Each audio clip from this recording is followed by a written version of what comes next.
Welcome to the Training Ground Guru podcast in association with Teamwork's Intelligence. In every episode, we bring you insights into the teams behind the teams in professional football. Coming up on today's episode. So we served 7 years when Mark bought the club as a National League team to get to the Championship. Business people like putting timelines and stuff like that. Sports people hate it because it's creating an unnecessary pressure.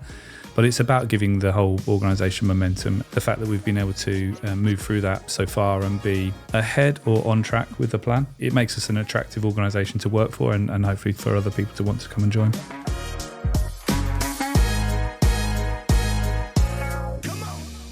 I'm Simon Austin from Training Ground Guru, and our guest on this episode is Simon Wilson. Simon is the Chief Executive of Stockport County and one of the most experienced leaders in English football. His career started at Southampton, where he was only the second full-time performance analyst in the country. Then in 2006, he joined Manchester City and was a pivotal figure during a period of immense change under the new ownership of Sheikh Mansour.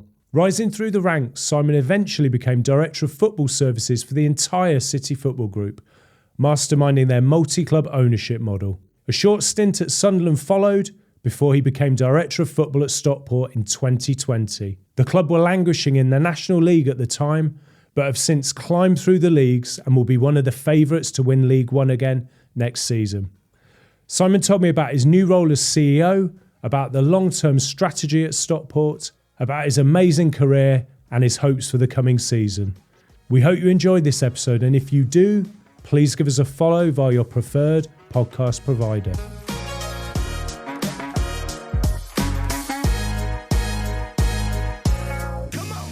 Thank you very much for joining us on the podcast, Simon. A pleasure. Happy to be here.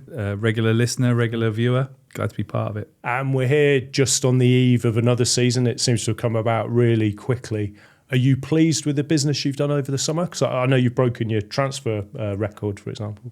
Yeah, we did. It's been a different and a new summer for us at Stockport because probably for the last few years of windows, we've been always building. That last year we finished third in League One, 5 points off automatic promotion. And we missed out after losing in the semi-finals of the playoffs against Leyton Orient. So we were close. We've obviously got good players and good staff that are hungry to go to the next level. We didn't get there, so of course other clubs look at them and think, well, they're good players, good staff that might want to come and join their clubs. So we've probably been playing a little bit more defence this summer, which is the first time. But as you say, we were able to trade for the biggest numbers that we've done at Stockport whilst I've been there, make a record signing as part of it. We're very close to getting on record sale as well, but a good challenge for us to go through. And you talked about that playoff semi-final defeat to Leyton Orient on penalties. How long does it take to get over something like that as a club? It's tricky. I think that overall sports people, competitive people move on quite quickly. I think they're used to, disappointment and having to come back and compete again. And the fact you go off straight into a summer, I mean, me personally, I was back to work the next day because the close season's a really important part to get things moving for the next season. So in some ways you just get back into the next cycle and you move on quite quickly. But, I do know that for supporters, it would be hard to reflect on that. How often, when the fixtures come out and you see the promoted teams and the opponents that they're playing versus knowing that you're still in the same division. But I think it just, I always think about it like a relationship, a little bit of heartbreak sometimes good, isn't it? It reinforces your commitment and just makes us want it even more. So we love that challenge of trying to find that extra %. And I think what's impressive looking at your 5 years at the club, it's been continual progress really. Because I know you had the sort of heartbreak against Carlisle in the League Two playoff final. Yeah, we did. But then you got promoted the next season. So do you feel that has been the case? It's always been progress along the way, even with the setbacks? We always aim for that. Like football's so random and some of the stuff is out of your control that, you don't know how the other teams are going to do and how they're going to react. And we certainly expect that this year, that some big teams will react in a big way. Even when we win, we're constantly talking about trying to create better versions of ourselves. That's a bit of a mantra for us. And I think that underpins our success a little bit in terms of it's not just that end result, but it's every day that we're trying to improve something one way or another. And you did an excellent presentation for us at a webinar a few years ago about Stockport's 7-year plan. Thank you. Are you on course, do you think, for that 7 years? Because 5 years in then? No? Yeah, so we 7 years when Mark bought the club as a National League team to get to the Championship, and we were promoted into the league within the first two, promoted out of League Two within the next two. So in theory, we were in League One with 3 years to get to the Championship. Obviously, we just completed a year. So against that timeline, which, look, business people like putting timelines and stuff like that. Sports people hate it because it's creating an unnecessary pressure. But it's about giving the whole organisation momentum and showing that it's on a journey. And the fact that we've been able to move through that so far and be almost ahead or on track with the plan, it makes us an attractive organisation to work for and hopefully for other people to want to come and join. What I liked about that, I think football can lack those long-term plans a lot of the time. So I thought it was quite rare for a club to have that and stick to it. The trick is when it doesn't work, right? So if you're still in the National League after 5 years, what do you do? But in essence, it's a statement of intent, isn't it? And what that allows you to do is organise your thoughts, your infrastructure, your cash flow against that plan in order to enable it. So it's like an aligning principle that gets everybody together to say, okay, well, if that's what our intention is, what do we need to do to get there and make sure the plans at every stage reflect that ambition? And for anyone who didn't see that presentation, you were very, very strategic in terms of even working out what you thought you would need to spend in each division and each season based on other clubs who'd made the climb through the leagues. Yeah, knowing more now and bumping into other people that have brought investment in from outside or new ownership groups that have come in. Everyone's doing a version of that, really, is benchmarking salaries and so forth. We were fortunate to work with 21st Group at the time, who through their sort of World Super League ranking system could show like what that budget bought you in terms of a quality level. Now, it wasn't specific in terms of exactly what qualities, but it gave you a feeling of you need to find a way to be 25% better. So, and even just that language and that objective to challenge the staff to say, okay, well, can you either find the 25% in your department, and everyone mirror that, so we get the collective 25%, or is it the aggregation of those 5% across 5 departments? And whichever way you cut it up, it's arbitrary, but it's a mindset really of just saying, look, we need to make a significant step. Where do we think that step could be found? And come up with your plans, really. And I guess it's very important to have the right owner to buy into that and have the patience to buy into that. Because especially as a local man, isn't he, Mark Stott, and a lot of emotion can come in and excitement when someone takes over their local club. Yeah, he's got that. He's not passive in any way. He's disciplined, I would say. I feel the benefit of his trust. He allows me and the team I've got there to crack on and do what we think we're experts is maybe strong, but we've got the subject matter understanding of to just crack on. He will wade in sometimes with a point of view and a thought. I think really healthy. Sometimes like this quote sticks in my head all the time, but I can't remember who said it, but there's a quote saying that all progress relies on the unreasonable man. And like sometimes when you're in the room and you think, what the hell is that like? That doesn't seem logical or fair or but actually it's such a big challenge to you that you have to find a response to it. And that is often the occasions, at least in my experience, you really lift your thinking, or you see something you couldn't see ordinarily. And Mark's really good for that, actually. So he's challenging, but it comes in the right spirit. And as long as I take it in the right way, collectively, I think we found some good solutions along the way. And we were talking about the fact the club had made progress every season. Do you think the squad is stronger and better equipped this season compared to last? I do, actually. Yeah, I do.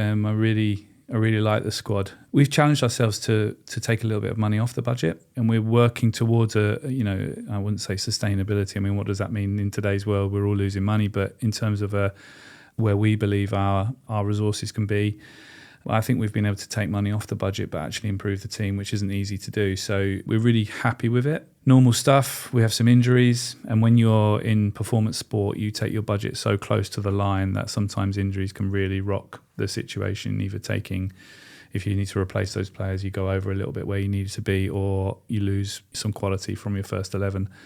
But we'll ride through that, and I'm really hopeful for the season, and I'm curious to see what we can go and do. And what do you think about the division overall? Because you had a couple of real heavyweights in there, Birmingham in particular, and Wrexham as well. Yeah, I mean, we'd competed with Wrexham since we'd bought the club, so we knew each other very well. We finished 5 points behind them which was the first time we'd finished behind them in a league, which was the one we probably didn't want to finish 5 points behind them, but credit to them, they've done an incredible job.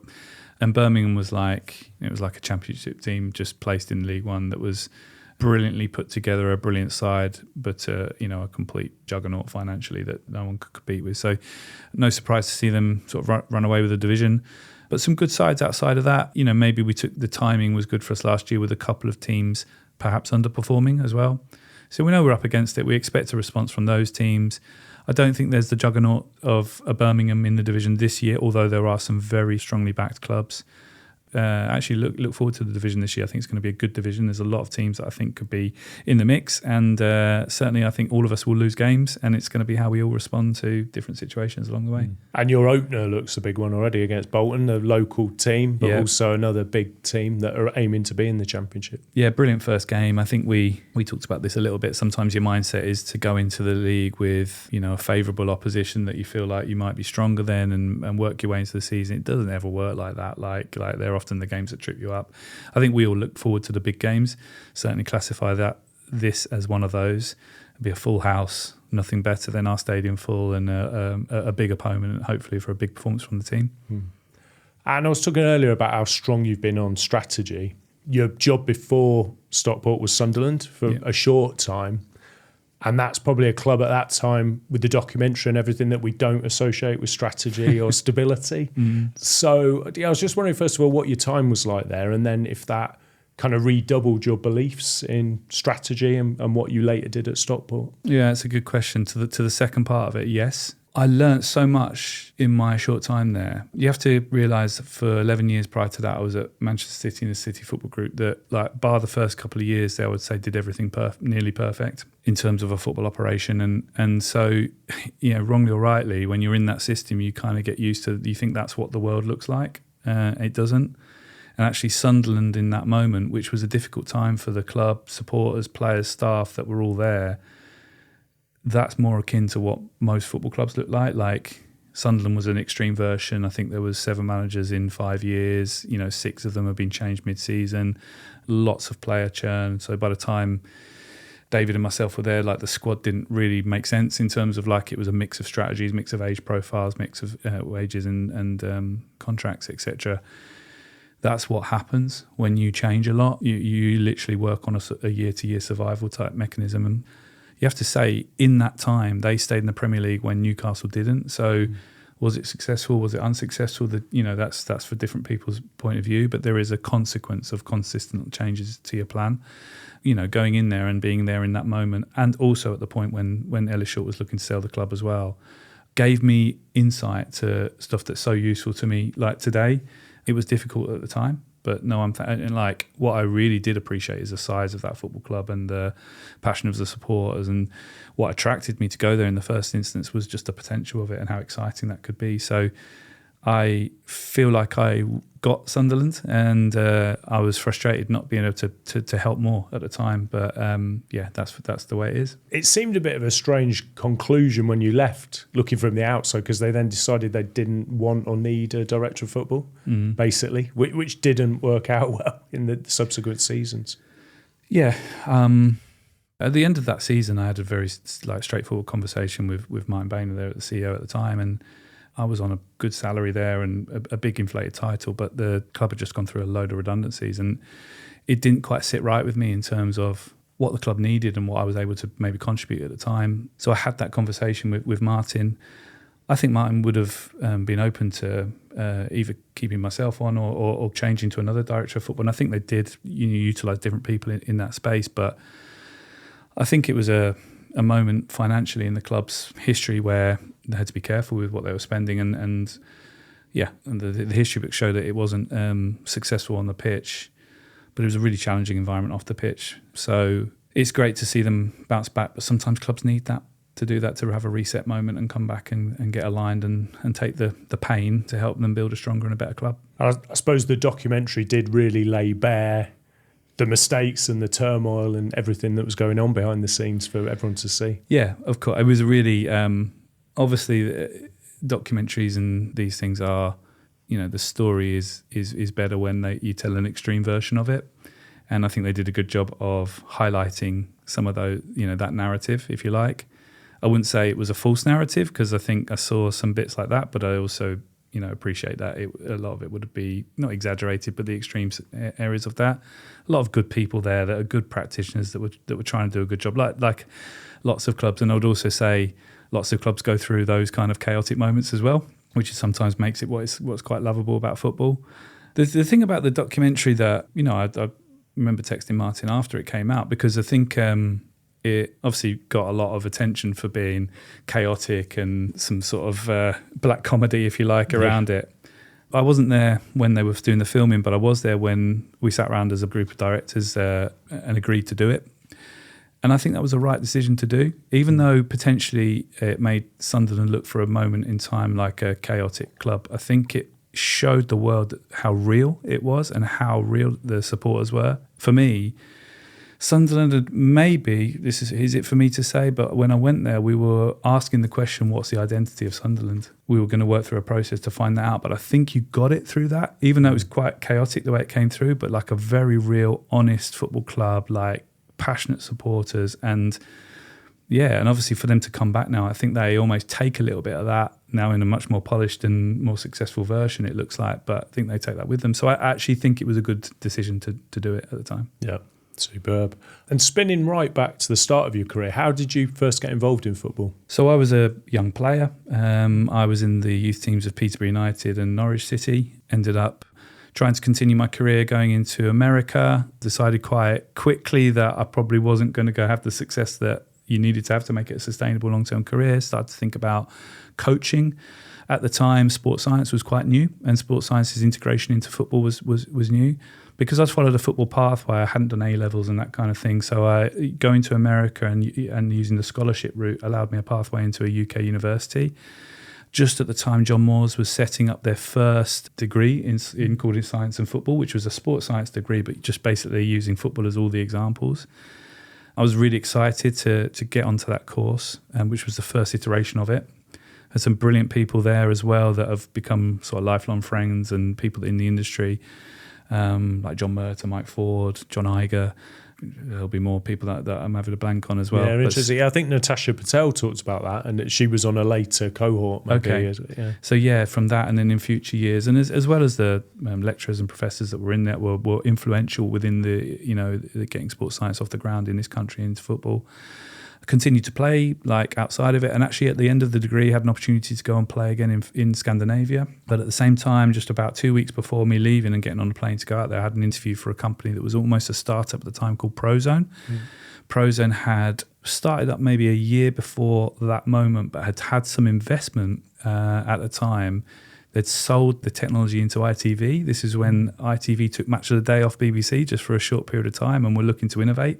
They used the Prozone technology to sort of do, it was Andy Townsend's Tactics truck, which was a bit of, bit naff. But off the back of that investment, Prozone were able to go out and re-recruit and build their analysts, who then they were going to go out to clubs and try and grow the use of the software in the market. So I went for an interview to that, and halfway through, I was just about to sign for this Finnish club. I got an email to say that they would offer me a job. And again, probably a moment where I had to go, well, am I going to keep chasing this dream on year-to-year contracts and see where I go, or take what could be, a super exciting opportunity to work like basically in the Premier League immediately. And I took that, and, again, very fortuitous in terms of being in that group of people at that moment as analysis was just starting to lift off into the UK football scene. Oh, that's fascinating. I didn't actually know any of that, despite having known you for a while. Yeah. You do see these little centres of excellence within football that a lot of alumni come out of, and Prozone's one, Man City, which we'll talk about later, the analysis department is another. Yeah. But there's so many people who've come out of Prozone, aren't there? Yeah, now in top positions. Yeah. I mean, in the year, that group that went in, so I lived in a house with Tim Jenkins, ended up becoming assistant manager at Wolves. Dave Fallows lived in the house just around the corner from us. Yeah, Mike Ford was just around the corner as well. Lee Darnborough.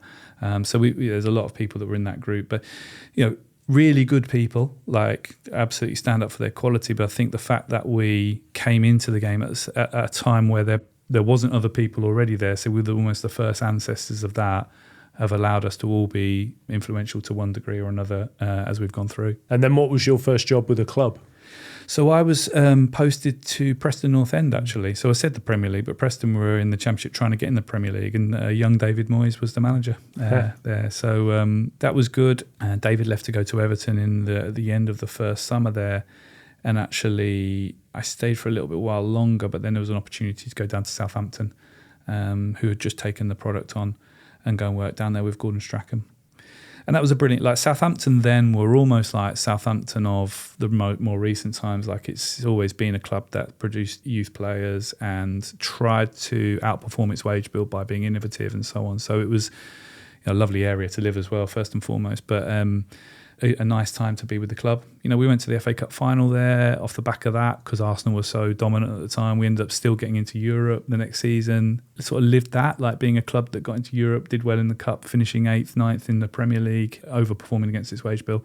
But also at the end of it got relegated as well and had to live like so many Premier League clubs that sit outside that top, I would say maybe it might be 10 now, but we would think outside the top 8 that every year have to work hard to stay in the league first and foremost. So unfortunately we caught the tail end of that. But from my point of view, a really valuable experience to go through what that looks like as well, because it just gives you context.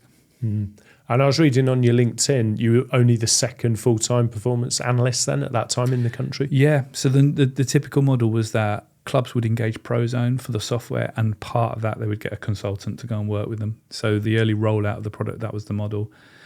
And in the this would have been like 2004, I think Dave Fallows would have been the first one at Bolton. Oh, Dave right, Fallows, okay. yeah, obviously ended up head of recruitment at Liverpool, but at Bolton Wanderers. And Bolton did an amazing job. I think they were the scene setters in many ways around sports science and analysis, psychology, just the integration of it all. Probably the biggest backroom team that you would have seen, and sort of played on that a little bit. Southampton wanted to go down a similar route and start to build things in house. So this wasn't typical at the time. But then, I would have been the second analyst to come out and be full-time employed by a club, which then allowed to start thinking about departments and so on. Was that the Les Reed time then? No, it was before Les Reed came in. So there was it was actually the Clive Woodward era. Right. So again, which was an incredible experience to be part of.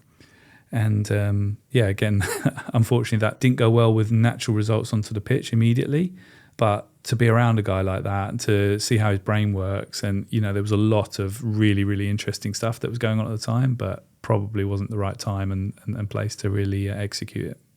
I know Paul Bolson presented at our conference last year, and he was saying that a lot of what Clive Woodward tried to bring in was subsequently kind of commonplace in football. Yeah, I would say that. And what was really interesting was that he would ask stupid questions. Like that kind of like leader that's able to ask us to. Now, the way football was at that time, and you've got to do well with an environment to make this kind of fly and work. But a lot of the stuff that he would say would kind of, people would be sniggering in the background. But actually, there were really good challenges in terms of like, why do we all take goal kicks exactly the same? Why are we not having expertise around set pieces? What is your game model? Like these types of things, which again, like you say, are commonplace at the time, probably just wasn't ready, or it takes time to really influence and change behaviours, doesn't it? But great for me as a young analyst to be around that and think, well, actually there's some good in that. I might nick a bit of that. And how did the move to Man City come about? So there was an assistant coach to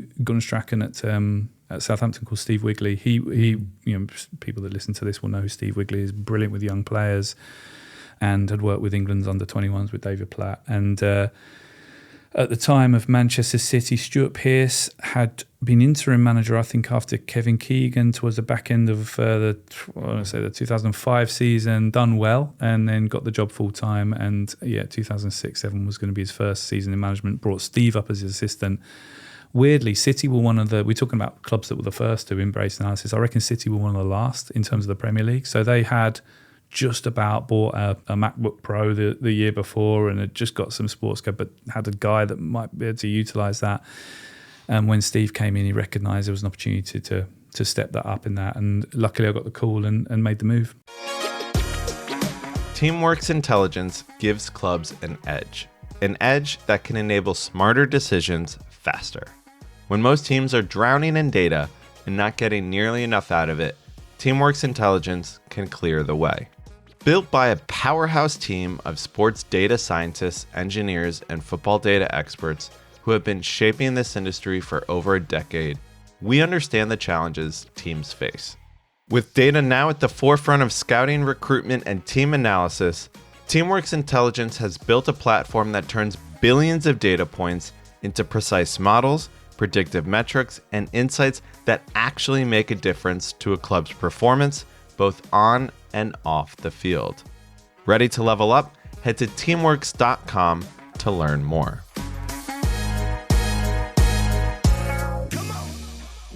Can you remember the day that Sheikh Mansour took over? Well, yes, because look, I was really excited to join City at the time in 2006. It felt like a big club, big city. It was an exciting time for me, my first bigger move, if you like.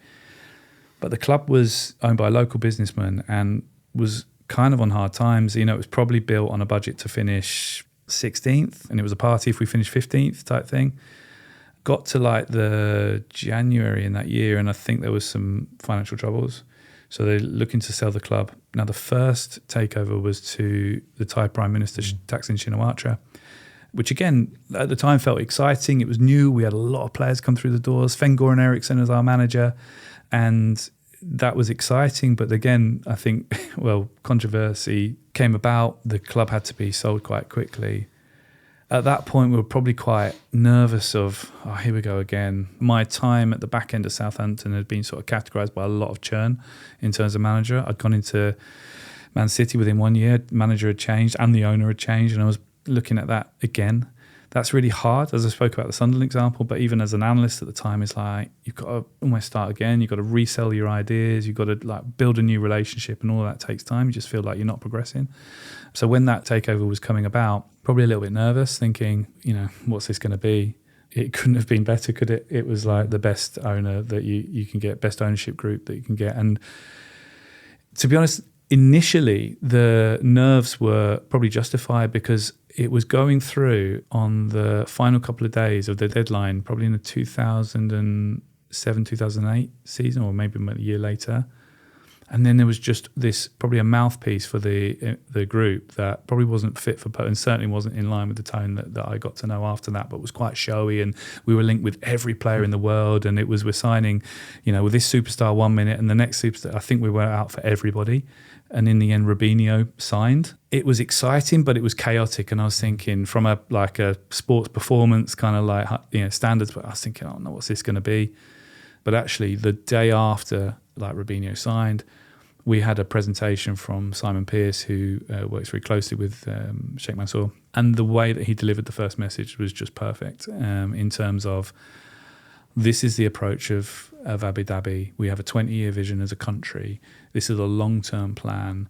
We don't talk about what we're going to do. We do it, and then we tell people how we did it. And it was just that really professional, solid mentality that was really inspiring. The next thing that happened was that I think Mark Hughes was the manager at the time, and always sort of complained about the environment being a bit run down and not having investment. I think obviously Mark was able to express that to the ownership at the time. It was an international break, so some of the players were off on internationals, but they asked everybody else to leave. And it was that one of those BBC changing rooms type episodes. Everyone went off, leaving the environment in one place, came back 7 days later, and it totally changed. It was there was another floor in the gym. There was artwork everywhere, new furniture, a real fresh feel, and it was almost okay, this is a new standard. This is how we operate. We don't talk about what we're going to do. We get it done, and then we show. And it was right, that's a way of being now for the club. And again, I've taken that with me in terms of, that's a real great mindset as a leadership group to install in your organisation. Simon Pearce, he's Australian, isn't he? And was an advisor, was he, to Sheikh Mansour? Yeah. So was he quite heavily involved at that time initially? No, not heavily involved in terms of on the ground and in the detail.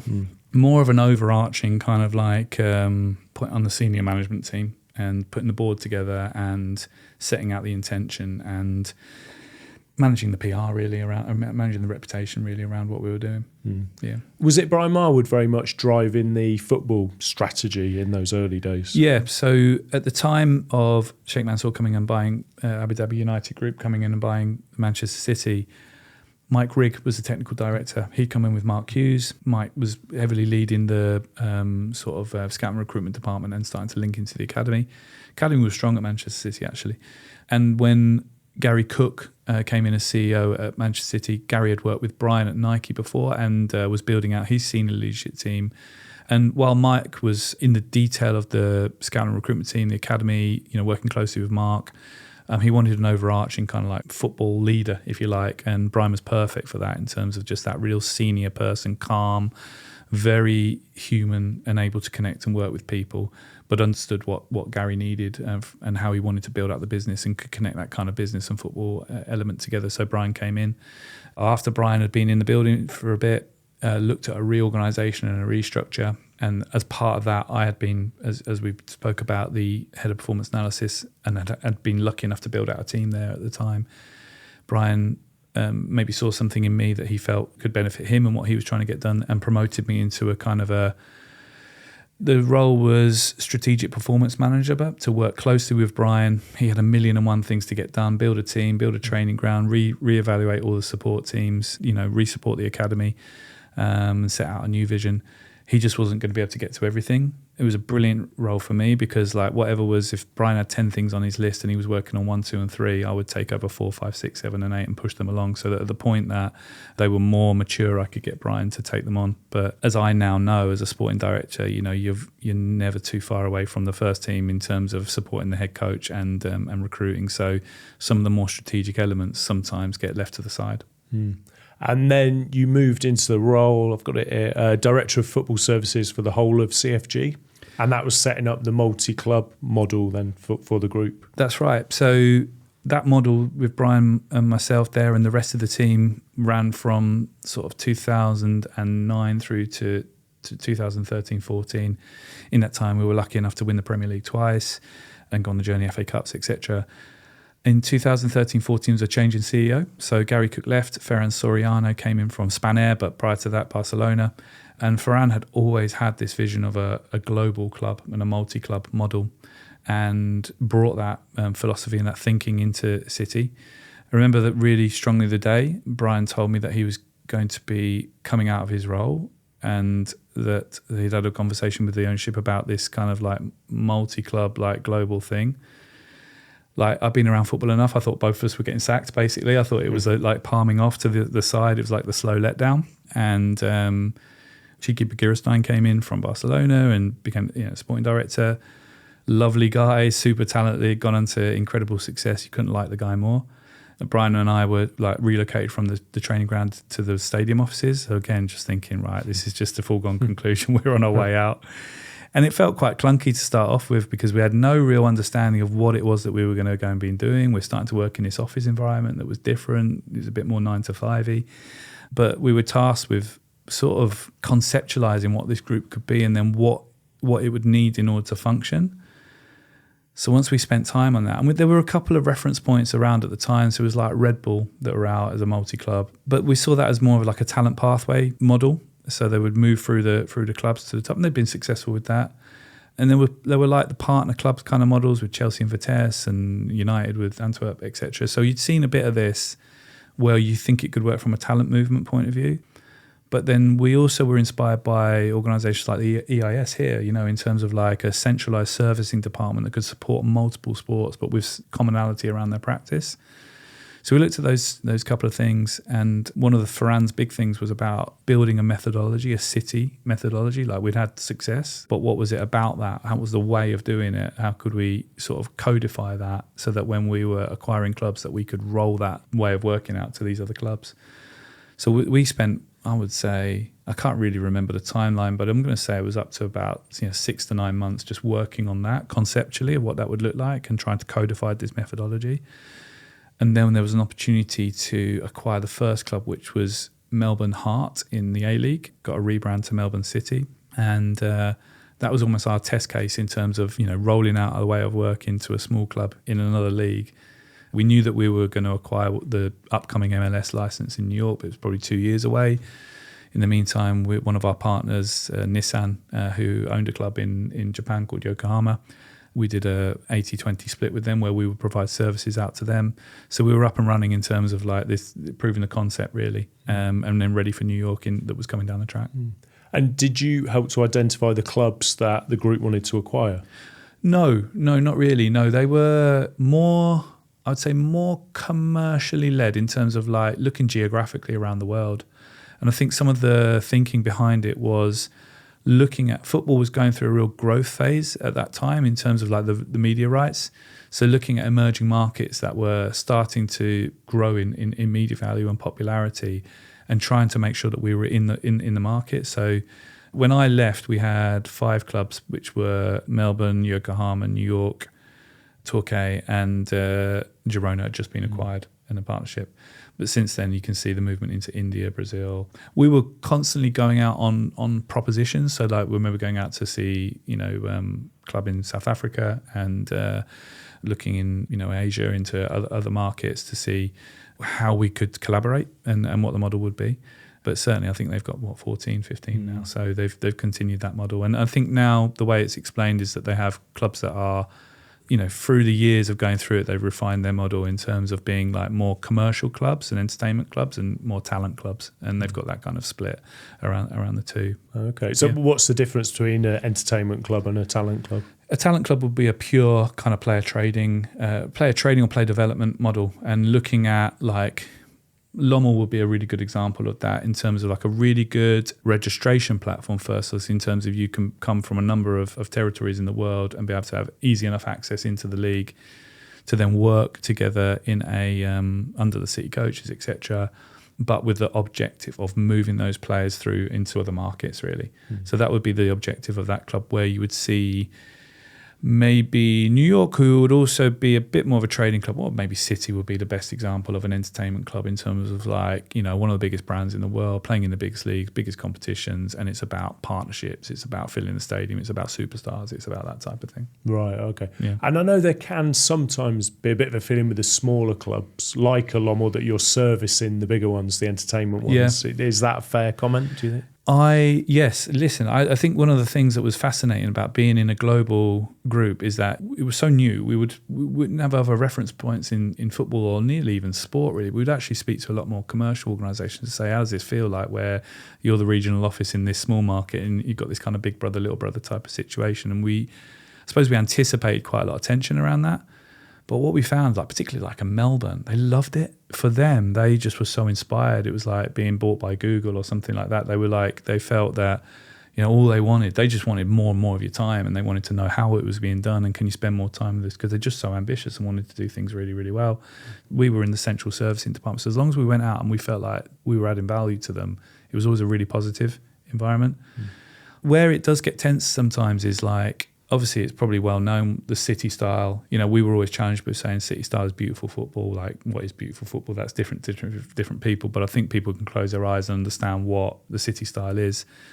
And when you're trying to roll that out into emerging markets who might have a salary cap and might have players that they have to take that are on $40,000 that have just come out of college that probably can't execute the way that you want to do it, that coaches would get frustrated with that and say, are we getting told to play this? But in the end, we found a nice balance of trying to innovate within it. Yes, setting high standards and being a bit like what we talked about, Mark's 7-year plan is like, if that's the objective, how do we get there? And you don't find a way unless you're sort of forced to find a way. But at the same time, maybe tweaking a little bit to be more adaptable. This is a cool thing about the group is that in theory and in practice, as much as Man City will be pushing down the lessons to a small club like a Melbourne, innovations Melbourne can make by having to adapt can push up to Manchester City, which because at the City end of that scale, you're looking for 1%ers all the time, and it can be those sorts of things that can innovate. Right, and that does happen, does it? That you get the innovations that then get implemented out of Man City and throughout the group? Yeah, 100%. Not just all in football; it can be in medical. You think about globally, there's lots of different sort of treatment methods and philosophies, and if you encounter a particular problem with a particular player in one market, it's like you might not have that set of expertise within that medical team, but when you expand it globally, you've got more chance of finding it. And if you're smart with how you hire, you can make sure there's a balanced set of skills across the group that allow you to network that really well. So, across recruitment, medical, sports science, psychology, coaching, analysis, etc. There's hundreds of little things here that if you are on top of it, you can connect and add value to all clubs in the group. We've not actually seen too many players move within the group, have we, that I can think of, or move to a city? You've had like a Silvino, but not too many others really. No, there's been a lot of talent produced and sold outside the group. I think they've done fantastically well at that. In terms of clubs that have purely gone through each of the clubs, there's certainly 4, 5, 6 examples that I can think of. But and then that's why I think in terms of like a talent pathway, I don't think that's not the overall philosophy. It's one of the benefits that could be, but it's not the sole benefit. It's a multitude of reasons. Are economies of scale a big thing as well, that you can have like a core way of doing, say, your performance analysis? Yeah. Then that gets rolled out throughout? For sure, yeah. So I think recruitment would be the biggest one. Is like, so for Manchester City, as they will need coverage in all areas of the world in terms of trying to find the best talent, but it might not make sense to beef up your scouting operation in, I don't know, Asia. Let's say Asia. It's become more popular over the time, but the fact that because of Yokohama we'll have to have a big operation in Asia, it means City get the benefit of that. Yokohama need it anyway, and so on. And if you work that right around all the regions in the world, there's real efficiency in terms of everyone leveraging off each other's market. And can you share data as well? So I know tracking data could be a bit of an issue where there's different suppliers in different leagues, but does that allow that sharing? Yeah, so for all your sort of performance suppliers, you can get really good consistency across that so that everyone's working on the same platforms. The numbers mean the same things in different markets. You're not repeating the contract, so there's efficiencies in terms of, like you say, economies of scale. So there's things like that again, that would be the model, is that New York, for example, will want to operate the best that they can do. So they'll want to take a tracking provider, they'll want to take a GPS provider, they'll want to have psychology support, they'll want to have all that.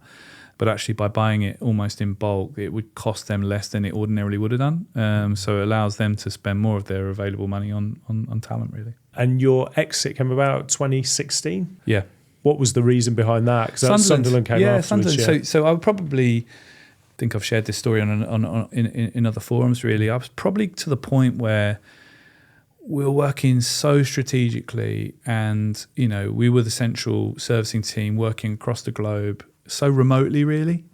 I really just missed that kind of like real sense and feel of being close to the action. And honestly, I got a bit paranoid. I was detraining, that I was becoming a bit of one of those, I don't know what I can say on here, but they're one of those waffly guys that is all theory and no practice. And I wanted to, it had felt a long time from being really close to the action and feeling the punches a little bit. So I wanted to get back out there. I did have conversations with a couple of other clubs at the time. Brian was supportive. I spoke clearly with Brian.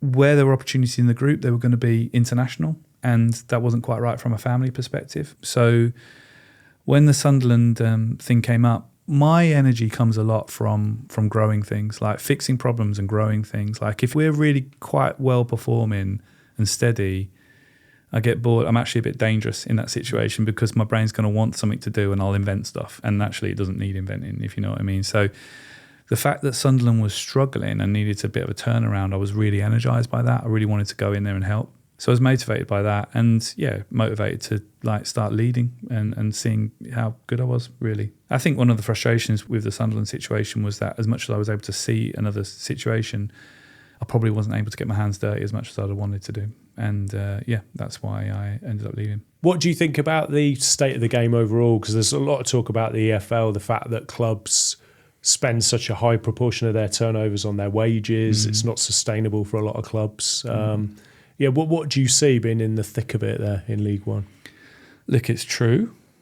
Clubs spend a high proportion of their money on players. I've lived through the conversation of should there be salary caps in the EFL. Obviously, there was a period while we were outside the EFL, but through COVID that there was. Understand the pushback from the PFA and the player side of things in terms of putting a limit on it. In the end, we do have free choice in terms of what we want to pay the players, but it is really, really hard when you've got the pressures of fans, sponsors, economics, really, to accept not pushing and not trying to get promoted and so on. So it's a very difficult operating landscape to make it sustainable. And I think through football's history, there's tended to always be somebody that will take the problem off you at some stage. So when owners have been looking to sell, okay, they might have had to bear some negative financial consequences themselves, but there nearly is always somebody that will come and take it. However, I don't think we can rely on that forever. Certainly I've had conversations with people that are interested in sports clubs, etc., but just see it as ludicrous business, which it is, like in terms of just throwing money away year after year after year. So I think there's going to be some very big and healthy debates coming up in the next few years around it all. And I think we have to be open to everything. Tradition is a really powerful thing in football and brings so many great things, the heritage and the history and the stories. But it doesn't mean like the way we've been working has to be the way what the next 150 years looks like, because if we want 150 years, it's probably telling us we do need to change. That's my take on it. That won't be everybody's take on it. And I think there's going to have to be a lot of discussion and a lot of open-mindedness from a lot of people in order to make those changes. But look, things are starting to move with the new regulator, and I believe if we've all got the right mindset around it, it can be a force for good. And you're very well placed to have a valuable opinion on this, obviously having been a sporting director throughout the game and now CEO since February on the business side. Yeah. So that's quite an unusual move, actually. I can't think of anyone else who's done that, sporting director to CEO, but yeah, how's that going? Good. I'm enjoying it. I'm still would say I'm really, really new into it. Still very involved on the football side. It's just been a transfer market. But I think a club of our size, you just talked about the main areas why clubs are losing money. It's around the talent. And so I think it's strange to me why there isn't more football people, I suppose, coming across, or at least CEOs with a really strong understanding of football in order to really organise your organisation, really get it aligned, make sure you're focusing on the right priorities, make sure you're right sizing against everything, because otherwise you end up getting two camps, and it can't be like that. It has to be aligned. I have to say I'm supported really well by a strong team on the operational and commercial side of the club. We have a chief operating officer who is a really, really top operator, and I wouldn't be able to do it without someone like that being able to support me. But my sort of remit and my outlook is around the growth of the football club. So football's a big part of that. The brand and the marketing is another part of it. The people and the way that we lead is another part of it. And I'll take more of a leading role in those aspects, whereas the commercial parts will be run by experts in those areas. And a final one, what does the future hold for you? Because I know we talked about the 7-year plan. Is that the end of your involvement, or do you then have a new plan? Well, I'd love there to be a new plan, and maybe there will be. I'm very focused on doing what I said I'd do, and that was to deliver the vision, and we're not there yet. So that's my whole focus. Like, when we're able to reach the championship, and it might take 8 years, or it might take 9 years, but at that point, I will feel satisfied that I was able to help lead the change and the progress of the club back into the championship. And then we'll sit down and have another conversation and see if I'm the right man for the next part, and if we've all got the energy and the skills to be able to do it. But it's been an amazing journey to date. I am so thankful that my career has turned out in the way it had to, and I landed at Stockport County in this moment with these people. I'm really motivated to get the rest of the job done, and then we'll see what happens after that. Fantastic. And you're going to be taking part in our TGG Live conference October 7th. I am looking forward to it.